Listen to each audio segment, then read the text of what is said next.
कल्याण सिंह है और मैं 10वीं क्लास का छात्र हूँ। मैं आपको आज कंडी माता के बारे में 2 शब्द बोलना चाहता हूँ। कंडी माता का जन्म 20 सितंबर 1387 को फलोदी जोधपुर के स्वाप ग्राम में सारंगपुर में मेहुजी गिरिया के घर श्री कंडी जी का अवतरण हुआ। कहा जाता है कि जब राव भिका अपने पिता जोधा से नाराज होकर बीकानेर चला गया तो उन्होंने बीकानेर जाके कंडी माता से पूछा कि हमें नया शहर कहाँ बसाना चाहिए।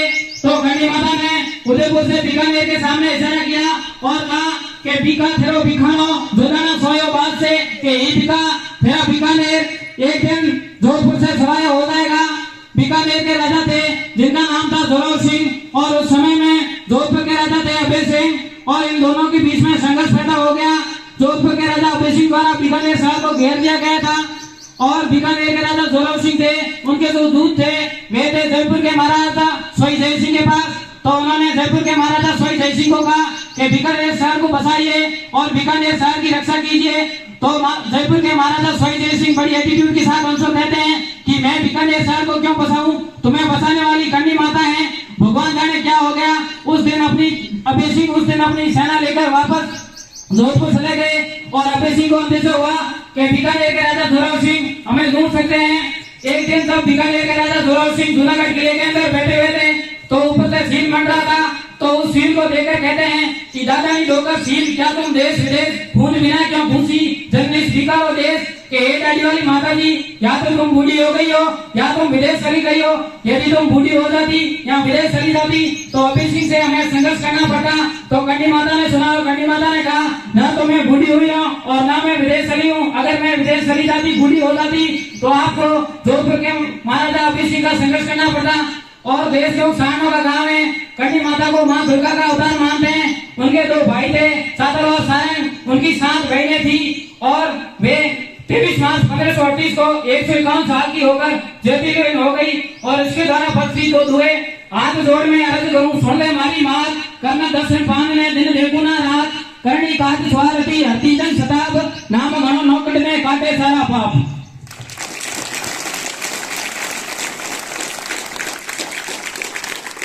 मैं आपको महिषा के बारे में भाषण देना चाहता हूँ। महिषा को रानी भटियानी के नाम से भी जाना जाता है।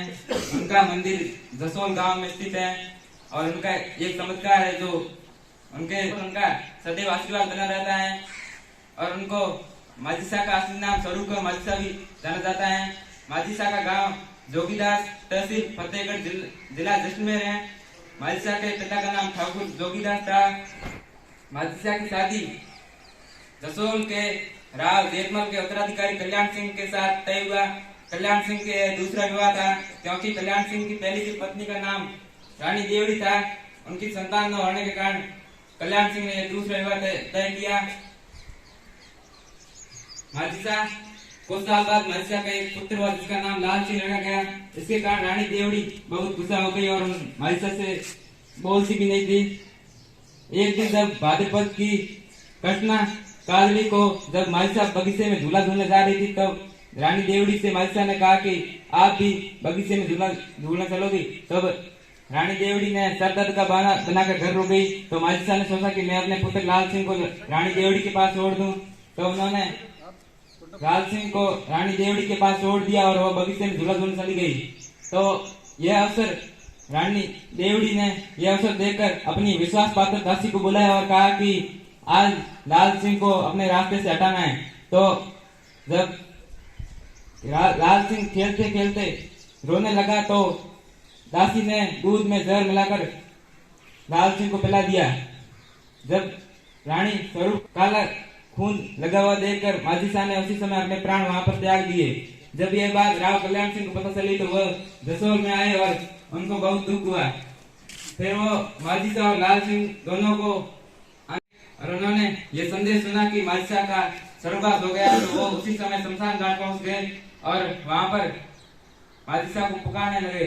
और जब महिषा प्रकट हुए तो उन्होंने बहुत सारे गाने गाए जिससे महिषा प्रभावित होकर उन्हें एक पायल और एक कंगन दिया, जिसको लेकर महिषा ने कहा कि आप मेरे माता पिता को कहना कि आपकी पुत्री स्वरूप और महिषा आपके साथ सदैव बनी रहेगी। उस समय महिषा ने बुआ जी स्वरूप का रूप दिखाया था दमामियों को।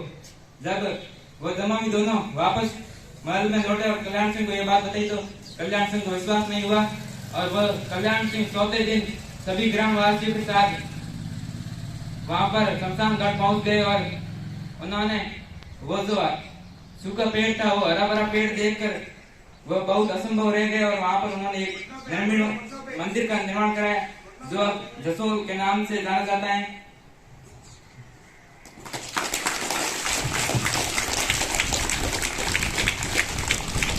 आठ का साथ मैं आज आपको राठौड़ों की कुलदेवी नागेश्वरी माता के बारे में कहना चाहता हूँ। नागेश्वरी माता जिनको छत्तीसगढ़ी अष्टभुजा के नाम से भी जाना जाता है।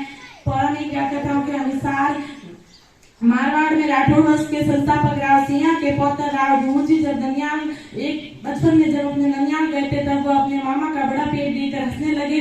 तब उनके मामा को गुस्सा आया और उन्होंने बोला, हे भांजे तू मेरा बड़ा पेट देखकर हंसता है लेकिन तेरे परिवार को बिना कुलदेवी के देख सारी दुनिया हंसती है। उनके कड़वे तथा सत्य बोल रहा धूर्जी ने अपने मन में बैठा लिए और उन्होंने निश्चय किया कि वे अपनी देवी को पसंद करके मानेंगे। फिर वो अपने पिता आसनाथ जी के साथ खेत में लौट गए।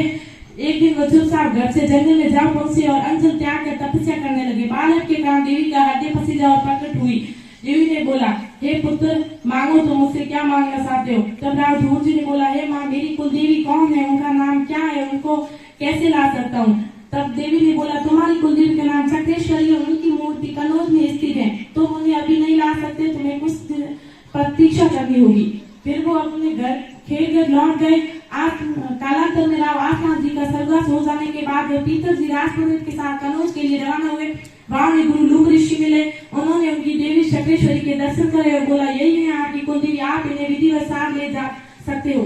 जैसे ही उन्होंने कुलदेवी की मूर्ति को साथ ले जाने का उपक्रम किया, चारों ओर से वाणी गूंजी, ठहरो पुत्र मैं ऐसे तुम्हारे साथ में चलूंगी, मैं पंखिनी रूप में तुम्हारे साथ चलूंगी। तब राव धूर्जी ने बोला, माँ मैं कैसे मान लूं कि आप मेरे साथ चल रही हो। कुलदेवी ने बोला, जब तक मैं पंखिनी रूप में तुम्हारे साथ चलती दिखूं तो मान लेना कि तुम्हारी कुलदेवी तुम्हारे साथ है। उनके आदेश अनुसार राव धूर्जी रवाना हुए और नागाना में आत्मरक्ष भरत के पास वो थक गए, इसलिए वे नीम के वृक्ष के नीचे कुछ देर के लिए बैठ गए।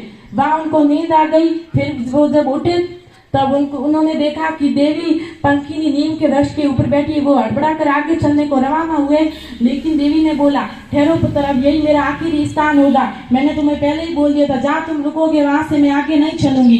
राव धूर्जी ने बोला, हे माँ आगे क्या आदेश है। कुलदेवी ने बोला, कल सुबह 1 प्रहर दिन चढ़ने से पहले अपना घोड़ा जहाँ तक हो सके वहां तक घुमाओ, वही मेरा ओरण क्षेत्र होगा। और जब मैं प्रकट होंगी तब ग्वालियर से बोल देना कि गायों को रोकने के लिए आवाज ना करे, अन्यथा मेरी मूर्ति प्रकट होते होते रुक जाएगी। राव धूर्जी ने उनके आदेश अनुसार 1 प्रहर दिन चढ़ने से पहले अपना घोड़ा चारों ओर घुमाया और ग्वालियर से गायों को रोकने के लिए आवाज करने को मना कर दिया। उन्होंने बोला, तुम्हारी गाय जहाँ भी होगी मैं वहां से सुरक्षित ला कर दूंगा। फिर अचानक गर्जना होने लगी, पर्वत फटने लगा और देवी की प्रतिमा उभरने लगी। देवी की प्रतिमा धरती से कटी तक ऊपर आ पाई क्योंकि गाय हड़बड़ाने लगी। गायों को रोकने के लिए ग्वालियर ने आवाज कर दी, जिससे वो मूर्ति अर्थ प्रकट कराई। राव धूर्जी ने उसी अर्थ प्रकट मूर्ति को उन्हीं को नमस्कार किया और उसी अर्थ प्रकट मूर्ति में 1305 को भव्य मंदिर बनाया। और इसके अलावा मां नागेश्वरी के मंदिर जालोर, पाली, सीकर, बीकानेर में किलों के अंदर भी स्थित है। इनका मेला नागाना में बाड़मेर नागाना में माघवती दशम को भरा जाता है।